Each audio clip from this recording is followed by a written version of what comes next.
What are you doing here? When it's me and Echo, don't bother sa... Hello again mga chika, Doras! At dahil nga sa lagi kayo updated sa Iconin, for sure madami na nakapanood sa vlog ni Chad Kinis kung saan ay special guest niya, si Jericho Rosales. Actually, nung shinare ito ni Echo sa kanyang IG stories, yung picture nila ni Chad, sabi ko, ha, talaga ba? Pumayag si Chad? Hindi, charot. Pumayag si Echo? Talaga ba, Chad? Mga ganun. Parang tumas yata yung kilay ko ng bahagya. At magkano naman kaya yung binayad ni Chad kay Echo para pumayag? And for sure, pumayag din si Echo kasi may movie siya. Sure ni Chad Kinis. Mas na-Kinis pa kaysa sa akin. Siyempre si Chad Kinis yan, Diyos ko. From Vice Ganda to Chad Kinis. Ganun ka-level na si Chad Kinis na magawa na rin siya ng sarili niyang pangalan. Kaya naman nakakatuwa. Naiimis ang Chad Kinis. Makita mo na ini-interview niya si Echo. Lakas naman talaga ni Chad Kinis na yan. At in fairness kay Chad, lagi ako nanonood ng interview ni Echo. Pero isa to talaga sa na-enjoy ko. Walang dull moment. Tawa ka lang talaga ng tawa. Pag ini-interview si Echo, lagi kong hinihintay yung about kay Janine. Wala akong ginawa kundi tumawa at magpigil ng ihi dahil sa kanilang bentang-bentang kulitan. At syempre, pag si Echo ang guest, ano pa ba hinihintay natin kundi ang update nila ni Miss Janine Gutierrez? Tinanong din ni Chad kung ano nga ba ang plano nila ni Janine ngayong Valentine's Day. Ayon nga kay Echo, hindi daw sila nakapag-celebrate last year. Kaya naman, babawi siya ng bongga ngayong Valentine's Day. At dahil nga dito, nagbigay ng pa-teaser si Echo kung paano nila ito isi-celebrate. Gusto raw gawin ni Janine na silang dalawa lang, as in no distractions. Nako, Echo, ano yan? Parang kami mga fans ang mas excited sa plano nyo. Pati si Chad ay inggit na inggit para tuloy gustong sabunutan si Janine sa sobrang kilig. At tinanong din ni Chad kung romantic ba si Echo, clingy ba ito? Ang sabi niya, yes, pero mas sweet daw si Janine. Kung saan ay ngayon lamang daw nakaranas si Echo ng ganong klaseng paglalambing kaya ramdam mong in love ang baba Echo nyo. Tinanong din ni Chad kung ano nga bang love language ni Echo na feeling ko ay gusto rin maranasan ni Chad.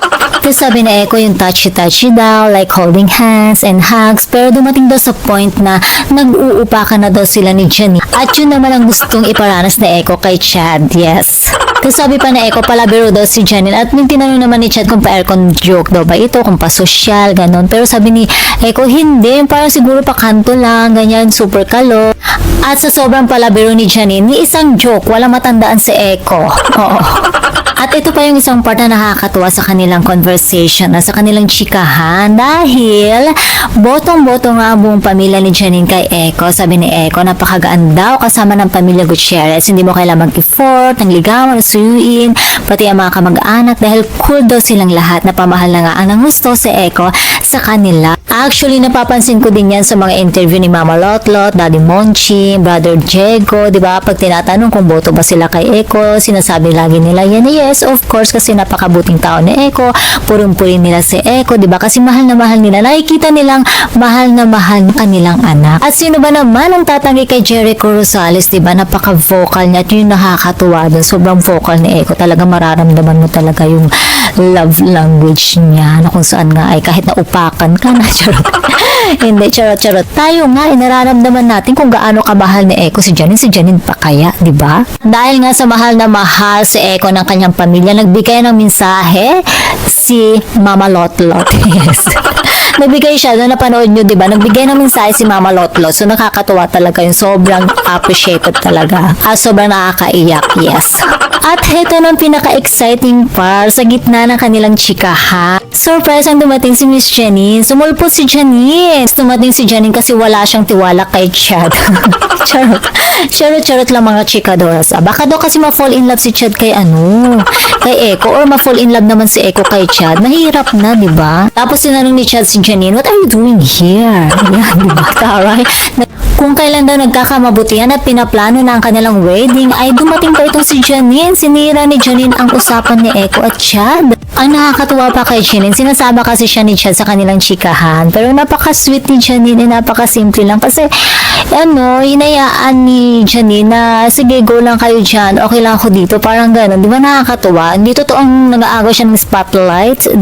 Nanggigil bigla sa bashers. At tinanong din ni Chad si Echo kung si Janine na nga ba ang kanyang the loved one. Of course, sabi naman ni Echo. Pero syempre, balance lamang daw sila.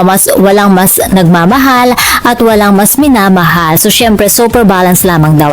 Nagpakitang gilas din si Chad. Ipinakita ang official poster kuno ng the loved one. Pero bakit parang naging horror ang genre?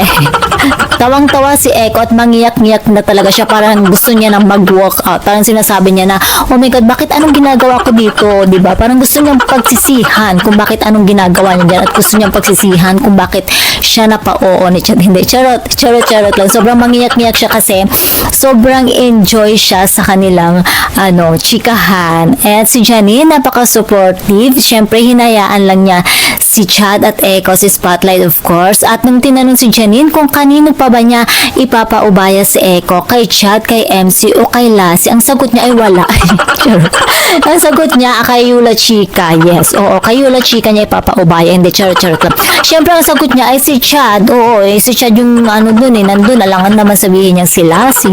Charot lang mga chikadoras. Kaya noon mga chikadoras, bago pa tuluyang ma-fall in love si Chad kay Echo, panoorin niyo na ang vlog ni Chad Kinney sa kanyang Chad Kinney Show. Sobrang saya, sobrang laugh trip, at sobrang hindi ka talaga maboboring. At syempre, wag din nating kalimutan ang pelikula ni Echo sa February 11 na yan, ang The Loved One, kasama syempre ang nag-iisang si Miss Ann Curtis.